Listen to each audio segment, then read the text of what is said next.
और अब बात दुजाना गांव के उस रंगबाज की जिसने छोटी सी उम्र में ही हथियारों से दोस्ती कर ली।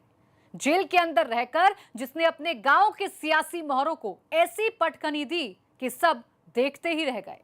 रंगबाज जिसे हार किसी भी कीमत पर पसंद ही नहीं थी। ऐसी फिल्मी कहानी जिसे कोर्ट में मौजूद हर शख्स ने देखा, क्योंकि ये दुनिया थी दुजाना गांव के रंगबाज की।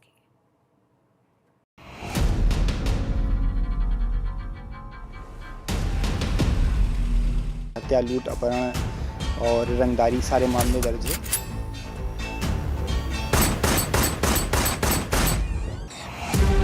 Welcome to the jungle. Welcome to the jungle. It's getting wild around here. अब रात की दुनिया में आतंक वाला नाम, दुश्मन जिसका सामना करने से डरते थे, एनसीआर में जिसके खौफ का सिक्का चलता है, AK-47 से जिस रंगबाज ने फैलाई थी दहशत,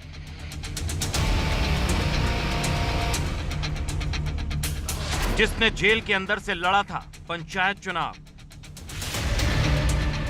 जिस रंगबाज को हार किसी कीमत पर पसंद नहीं। ये कहानी है दुजाना गांव के उस गैंगस्टर की जो गांव में छोटी मोटी मारपीट करते करते जराइम की दुनिया का रंगबाज बन गया। वो दिल्ली एनसीआर में खौफ का दूसरा नाम बन गया, अनिल दुजाना।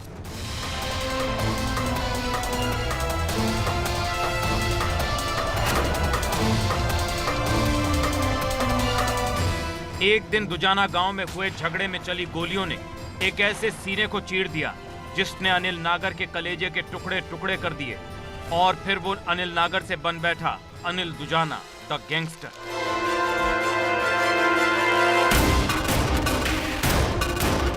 वक्त की बढ़ती सुइयों के साथ ही बढ़ती गई कुख्यात अनिल दुजाना की दहशत। आतंक ऐसा कि उसके नाम से दुश्मन भी कांपने लगते थे। छोटी कदकाठी और आंखों में खून इस कदर खौलता था जैसे मानो पूरी दुनिया को वो आग लगा देगा। अनिल दुजाना गांव का एक साधारण युवक था। जिस तरीके से ये कहानी रहती है कि आदमी जो है बच्चा होता है, बच्चा जो है सीधा साधा होता है, तो अनिल दुजाना भी बहुत एक सीधा सा लड़का था दुजाना गांव का। 2002 के आसपास की बात होगी जब इसके ऊपर पहला मुकदमा दर्ज हुआ था। वो भी मुकदमा जो कहा जाता है वो साइकिल चोरी का दर्ज कराया गया था, और वो भी जो है आपस की रंजिश में दर्ज हुआ था। जिसके बाद इसको ये फीलिंग आने लगी थी कि जब हमारा नाम बदनाम हो ही गया है और हमको इस तरीके से सताया जाता है गांव के लड़कों के द्वारा, तो उसके बाद फिर इसने धीरे धीरे अपने आप को उभारना शुरू कर दिया था। उसके बाद फिर इसने अपना मारपीट में, लड़ाई झगड़े में और रंगदारी में, चोरी छिनैती में धीरे धीरे नाम आने लगा था। बाद में इसने फिर अपना अच्छा जो है इसने अपना गैंग बना के नाम आगे कमा लिया था इसने। फोर्स के बीच बुलेट प्रूफ जैकेट में मौजूद है, हाथ में हथकड़ी है। ये शख्स कोई और नहीं बल्कि अपराध की दुनिया का रंगबाज अनिल दुजाना है। ये दुजाना गांव का वही लड़का है जो गांव में मासूम बच्चा कहलाता था, जिसने बाद में चलकर अपना गैंग बनाया। क्या इसने जो करी हुई है आपसी रंजिश में, तो इसकी 2-3 हत्याएं हुई हैं इसमें। गांव के जो विवाद हुए थे इनके, उसके बाद इसका जो भी लड़ाई झगड़ा इसका जो चलता था, इनका गैंगवार जो चलती थी सुंदर भाटी गिरोह से चलती थी। सुंदर भाटी गिरोह और अनिल दुजाना गिरोह में बहुत अच्छी लड़ाई चलती थी। दोनों एक दूसरे के टक्कर देते थे, और दोनों ने एक दूसरे के जितने भी शूटर थे, दोनों ने एक दूसरे के शूटर को जो है मारा है लड़ाई में।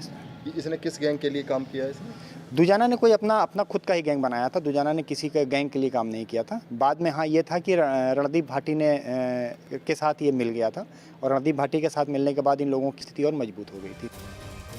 अनिल दुजाना पर कुल 45 मुकदमे दर्ज हैं, जिनमें हत्या, रंगदारी, गैंगस्टर, लूट के साथ काफी मुकदमे दर्ज हैं।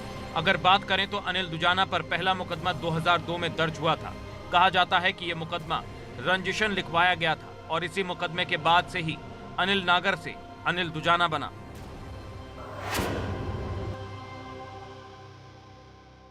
देखिए, अनिल दुजाना जो है ये दुजाना गांव पड़ता है बादलपुर में, वहाँ का रहने वाला है।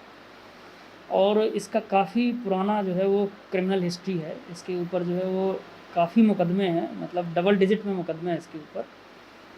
और इसका जो इतिहास है वो मेरठ से शुरू होता है। मेरठ में इसने जो है वो क्राइम किया, मुजफ्फरनगर में क्राइम किया, और उसके बाद फिर ये जो है वो धीरे धीरे जराइम की दुनिया में आ गया। और हमारे यहाँ जो है वो नोएडा में इसने काफ़ी क्राइम किए हैं। नोएडा में इसका एक गैंग है जिसको अभी हम जो है वो इंटर स्टेट गैंग के रूप में रजिस्टर्ड करा रहे हैं। हालांकि ये इंटर स्टेट गैंग का पार्ट है, पहले जो है ये इंटर स्टेट गैंग का पार्ट था, अब इसका जो है इंडिपेंडेंट हम गैंग रजिस्टर्ड करा रहे हैं। पुलिस के मुताबिक अनिल दुजाना ने अपराध की शुरुआत मेरठ और मुजफ्फरनगर से की और देखते ही देखते अपराध की दुनिया का वो नाम बन गया जिसको आज जराइम की दुनिया का रंगबाज माना जाता है। इसके अलावा इसके जो साथी हैं इन सभी पे जो है वो इस समय कमिश्नरेट बनने के बाद से नोएडा में जो है वो काफ़ी कार्रवाई हो रही है इनके ऊपर। अभी आपने भी देखा होगा 14(1) की भी कार्रवाई हुई है जो गैंगस्टर एक्ट में। इससे पहले इन लोगों का कभी गैंगस्टर में कोई गैंगस्टर क्या किसी भी मुकदमे में बहुत कम नाम आते थे। अब लोगों को थोड़ा सा जो है प्रोत्साहन मिला है, बल मिला है, तो लोगों ने आगे आकर के जो है वो अपनी बातें बताई हैं। गैंगस्टर एक्ट कायम हुआ, उसमें अभी कुछ लोगों की प्रॉपर्टियाँ भी जब्त हुई हैं और जो है वो जो भी इनके सपोर्टर हैं या जो भी इनके गैंग के एक्टिव मेंबर हैं, हम सब पे जो है लगातार कार्रवाई कर रहे हैं। नवंबर 2011 की वो सर्द रात थी जब गाजियाबाद में एक शादी के बीच गोलियों की तड़तड़ाहट सुनाई देती है। ये कोई और नहीं बल्कि अनिल दुजाना ही था जो अपने दुश्मन सुंदर भाटी को खत्म करने के इरादे से पहुंचा था और हाथों में थी AK-47।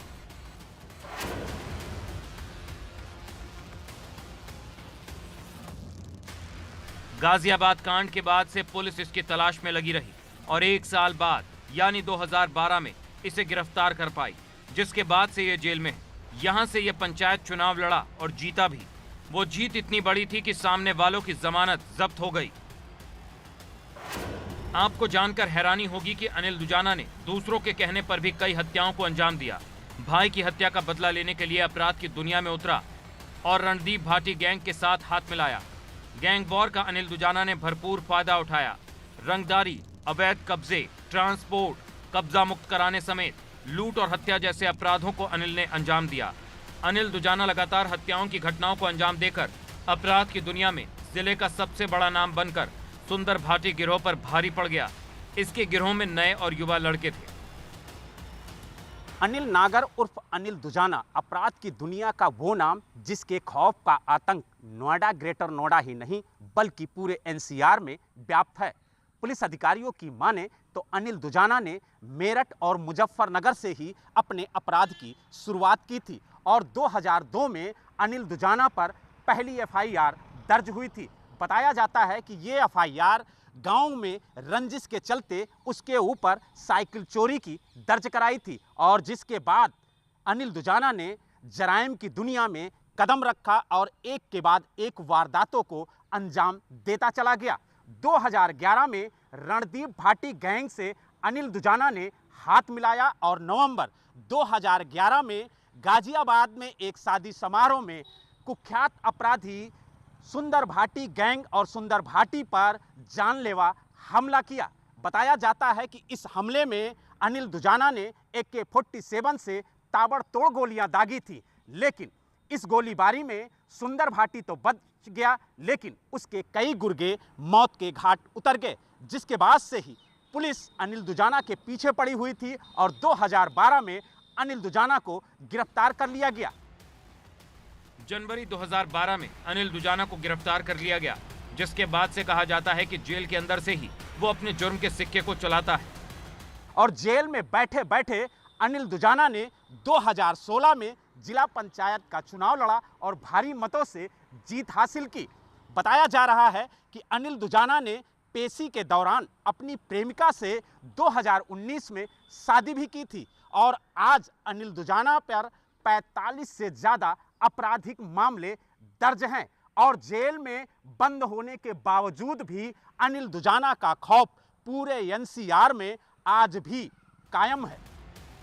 अनिल दुजाना की जिंदगी का एक सच उसकी वो सगाई है जो उसने पेशी के दौरान की थी। किसी को यकीन भी नहीं हुआ था कि एक गैंगस्टर ऐसे भी सगाई कर सकता है। अनिल दुजाना की सगाई की कहानी भी फिल्मी है।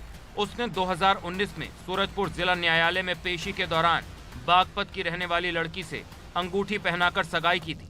फिलहाल अनिल दुजाना महाराजगंज जेल में बंद है। फिलहाल अनिल दुजाना जेल में बंद है और उसके गैंग के खात्मे के लिए पुलिस लगातार उसके गुर्गों पर कार्रवाई कर रही है। पुलिस का कहना है कि उसकी चल और अचल संपत्ति का भी ब्यौरा खंगाला जा रहा है और ये जानकारी जुटाई जा रही है कि कहीं उसने जराइम की दुनिया से कमाए गए पैसे से ये संपत्ति तो नहीं बनाई है। अगर बनाई है तो ये भी कुर्क कर उसके खिलाफ कार्रवाई की जाएगी। ग्रेटर नोएडा से भूपेश ठाकुर के साथ बलराम पांडे, एबीपी गंगा।